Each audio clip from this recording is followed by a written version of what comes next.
Good evening guys. Tonight we will be preparing for a getaway tomorrow. Bukas pupunta kami ng Tingloy Island in Batangas. Yeah! 4 a.m. and pack our belongings in 30 minutes para makasakay kami. Yan.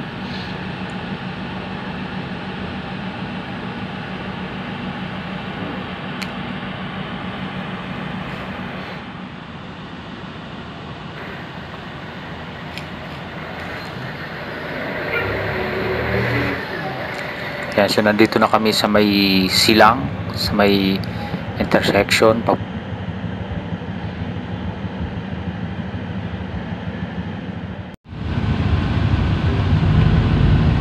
Yan, so pagpasensyahan nyo na yung video natin, nasa likod kasi tayo ng driver.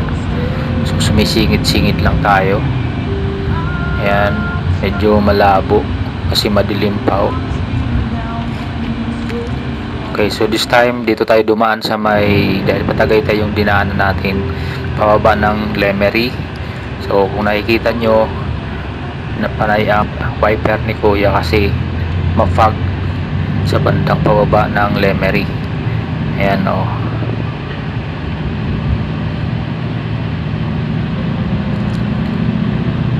Medyo matagtag yung ating video dahil wala tayong gimbal. Okay, so nandito na tayo sa Bawan. So, sumakay kami ng jeep mula Bawan papuntang Anilao. So pagdating ng Anilao, sasakay naman tayo ng fast tram.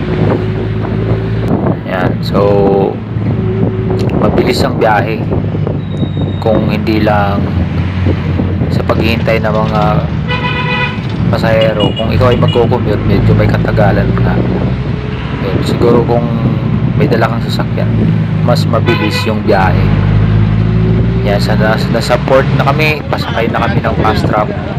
So it's already 8 o'clock. Nandito na kami. So bago kami sumakay ng jeep kanina, dumaan pa kami sa Jollibee dahil na gutom na kami dahil hindi kami nag-almusal. Yan. So kumain muna kami bago sumakay ng jeep pupunta dito sa Anilao. So ngayon nga, yan, it's 8 o'clock. Merong 30 minutes na allotted time para sa pagsasakay ng mga pasahero. So kung nakikita nyo, kaunti pa lang kaming nakakasakay. Ayan, so picture muna while waiting. So nakikita nyo, napakalinaw ng tubig kahit ito ay daungan, no? So wala pong makikitang kalat kasi nililinis talaga yung malinis talaga yung lugar na to.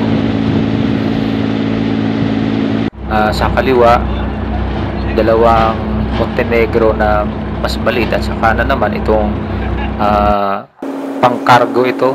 Kaya may nakasakay na tricycle, oh. So naghahakot yan ng mga gamit. Sasakay din sila ng mga pasahero, pero mostly ang sakay niyan ay mga goods. Yan. So ito yung aming sasakyan, Tingloy Ferry.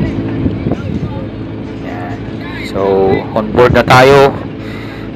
Yan, sa kalayuan nakikita natin ang Sombrero Island. Yan, island na po yan ng Tingloy. Yung isang maliit na yun na nakasiparit, yan po ang Sombrero Island, kung saan pinupuntahan po yan ng mga nagpupunta dyan sa Tingloy. Isa sa mga destination ng island hopping. So, maganda daw dyan, pero we'll see kung makakapunta tayo kasi dadalawa lang kami ng misis ko. Yan, so ayan, mabilis ang takbo ng ng ferry. So punta tayo sa likod. Ayan, nakikita nyo ganyang kabilis siya. Sarap ng biyahe kapag ganito, kalmado ang dagat. Yan. Maliwalas ang panahon, kaya kalmado ang dagat. Hindi masyadong maalon. Ayan, so nandito na kami sa Tingloy Port. Pababa na kami. See you sa mga activities na gagawin namin kung saan kami pupunta.